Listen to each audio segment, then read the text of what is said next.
Buenos días, tardes o noches. Aquí su servidor, el neófito friki, listo para sumergirnos en uno de los capítulos más retorcidos y perturbadores del universo de Doctor Who, los Toclafane. Para los habitantes de Gallifrey, estas criaturas serían como el mismísimo monstruo del coco. Sin embargo, para la humanidad, se presentaron como una especie amiga del otro lado de las estrellas. Al menos eso fue lo que anunció el primer ministro británico Harold Saxon. Pero como todo buen veterano sabe, Saxon no era otro que el maestro amo. La víspera del gran primer contacto fue un espectáculo político. El presidente de América anunció que UNI tenía el control de la operación, y que sería él, y no Saxon, quien presentara oficialmente a estos visitantes. Sin embargo, el día de la ceremonia, los Toclafane solo pidieron una cosa. Señor maestro. Y obedeciendo esa orden invisible, el caos comenzó, el presidente cayó muerto, y el maestro reveló su verdadero plan. Acto seguido, 6.000 millones de Toclafane descendieron sobre la Tierra. Y en cuestión de horas, aniquilaron a una 10ª parte de la población. Pero, ¿qué eran en realidad? No eran alienígenas invasores. Eran humanos. Pero no los que conoces. Humanos del año 100 trillones, deformados, modificados y encajonados en una carcasa metálica esférica del tamaño de una pelota. Sus cabezas, marchitas y arrugadas, estaban unidas por una abrazadera magnética y cableadas como una máquina viviente.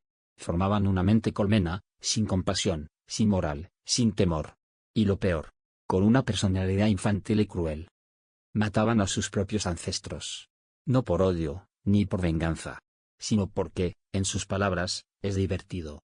Y todo gracias a la máquina paradoja, que mezclaba pasado y futuro, permitiendo que existieran sin borrar su propia línea temporal. En resumen, los Toclafane son la versión más oscura y retorcida de lo que la humanidad podría llegar a ser. Cuando la esperanza muere, y solo queda el juego macabro. Pero, para entender realmente qué eran los Toclafane, tenemos que retroceder, o mejor dicho, avanzar, al fin del universo. En el año 100 trillones, lo último de la humanidad vagaba disperso en la oscuridad del espacio. Hasta aquí llegó un mensaje. Vengan a Utopia. El proyecto Utopia fue creado como la última esperanza. Un viaje hacia un supuesto paraíso donde la humanidad podría sobrevivir al fin de todo.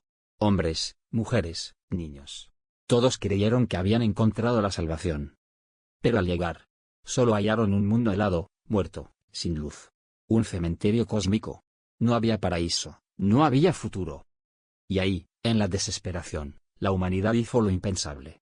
Para sobrevivir, retrocedieron. No evolucionaron hacia algo superior. Sino que se deformaron, encapsulando sus cabezas dentro de esferas metálicas, conectadas por circuitos y abrazaderas magnéticas. Se convirtieron en niños crueles dentro de cuerpos de máquina. Los Toclafane. Pero ni siquiera eso los salvó. El universo seguía derrumbándose, y no tenían a dónde ir. Hasta que apareció el maestro. Usando la TARDIS del Doctor, viajó desde ese futuro moribundo hacia la Tierra del pasado, hace 100 billones de años, y les ofreció algo que jamás imaginaron, un nuevo propósito. Los llamó sus hijos. Y ellos lo llamaron padre. Así comenzó la gran conquista. Bajo su mandato, la humanidad sobreviviente del fin de los tiempos subjugó a la humanidad del presente, obligándola a construir una flota colosal, 200,000 cohetes de guerra. Cada pedazo de metal de la Tierra fue arrancado de casas, autos y edificios. Fundido y moldeado para servir a la ambición del maestro. 100.000 de esos cohetes fueron ensamblados en Rusia. Cada uno llevaba un convertidor de agujero negro. Y si el maestro lo ordenaba, bastaría un solo comando para destruir la Tierra entera. Lo que alguna vez fue la última esperanza de la humanidad, ahora era el arma definitiva de un tirano que jugaba con el tiempo. Cada Toclafane no era solo un asesino. Era un arsenal flotante. Dentro de su carcasa metálica había sistemas integrados de teletransportación y soporte vital, lo que les permitía viajar a través del espacio. Y sobrevivir en climas extremos sin el menor daño. Podían volar a gran velocidad, maniobrar con agilidad letal, y desplegar su armamento oculto, hojas y púas extensibles, perfectas para el combate cercano, además de pistolas láser rojas capaces de desintegrar cualquier forma de vida. Sin embargo, incluso la máquina más perfecta tiene un punto débil. Los Toclafane podían ser derribados por una descarga eléctrica de 58,5 kiloamperios, con una carga de 510 megajulios. Construyendo barreras eléctricas calibradas con precisión, era posible freír sus sistemas internos, haciéndolos caer al suelo como chatarra. Aunque la cabeza humana dentro de ellos aún sobreviviría. sus planes parecían imparables. Pero, un año después de la invasión, el Doctor y sus aliados contraatacaron. En un acto decisivo, Jack Harkness destruyó la máquina paradoja con un rifle de asalto. Y, con ello, el hilo temporal que mantenía a los Toclafane en el pasado se rompió. Sin su ancla en el tiempo, fueron arrastrados de vuelta al fin del universo. A Utopia, donde su destino les aguardaba en la oscuridad. La humanidad, salvo los que estaban a bordo del Valiant, no recordaría jamás que habían sido invadidos. Se cuenta que uno de estos Toclafane terminó expuesto en el Museo Verbier de lo Imposible. Y, para los más observadores, surgió una teoría curiosa: ¿acaso los Toclafane estaban emparentados con los Quarks? Después de todo, ambos eran pequeños, con voces infantiles, una afición por causar estragos.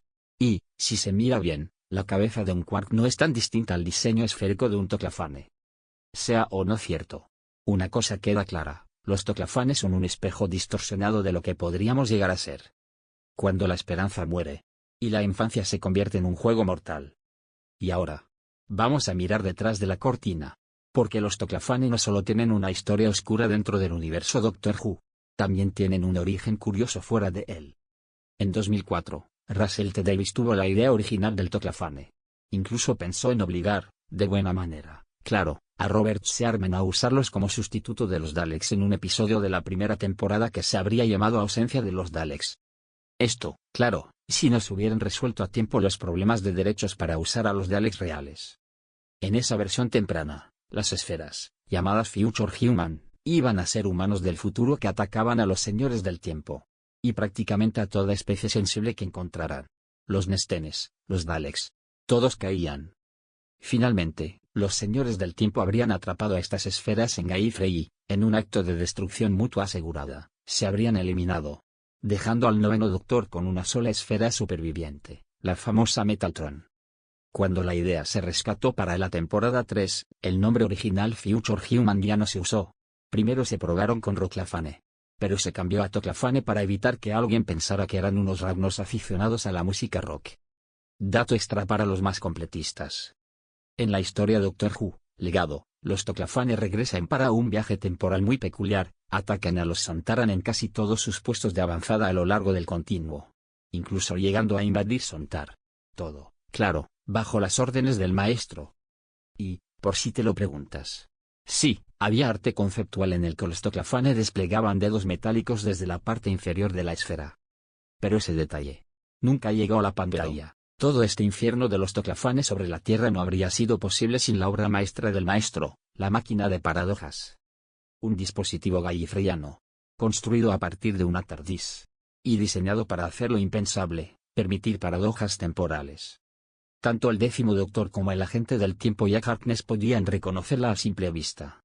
Después de robar la TARDIS al Doctor, el maestro la canibalizó, desfigurando su interior y envolviendo su consola en una jaula metálica, añadiendo tubos, válvulas y conductos que escupían vapor a presión. La programó para activarse a una hora exacta, las 8:02 am.